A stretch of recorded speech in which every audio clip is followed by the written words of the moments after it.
A reading from the second book of Kings. Naaman, commander of the army of the king of Aram, was a great man and in high favor with his master, because by him the Lord had given victory to Aram. The man, though a mighty warrior, suffered from leprosy. Now the Arameans, on one of their raids, had taken a young girl captive from the land of Israel, and she served Naaman's wife. She said to her mistress, "If only my lord were with the prophet who is in Samaria, he would cure him of leprosy." So Naaman went in and told his lord just what the girl from the land of Israel had said. And the king of Aram said, "Go then, and I will send along a letter to the king of Israel." He went, taking with him 10 talents of silver, 6,000 shekels of gold, and 10 sets of garments. He brought the letter to the king of Israel, which read, "When this letter reaches you, know that I have sent to you my servant Naaman, that you may cure him of his leprosy."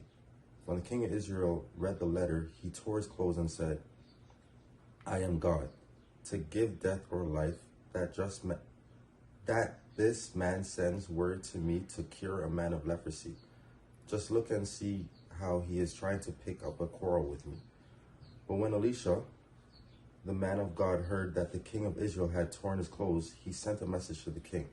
"Why have you torn your clothes? Let him come to me, that he may learn that there is a prophet in Israel." So Naaman came with his horses and chariots and halted at the entrance of Elisha's house.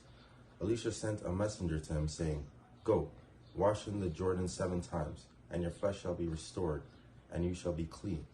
But Naaman became angry and went away, saying, "I thought that for me he would surely come out and stand and call on the name of the Lord his God, and would wave his hand over the spot and cure the leprosy.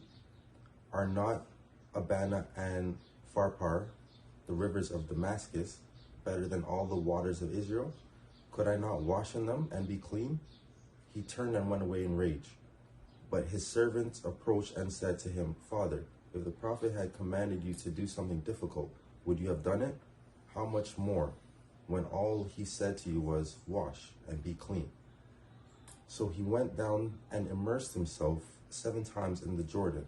According to the word of the man of God, his flesh was restored like the flesh of a young boy, and he was clean.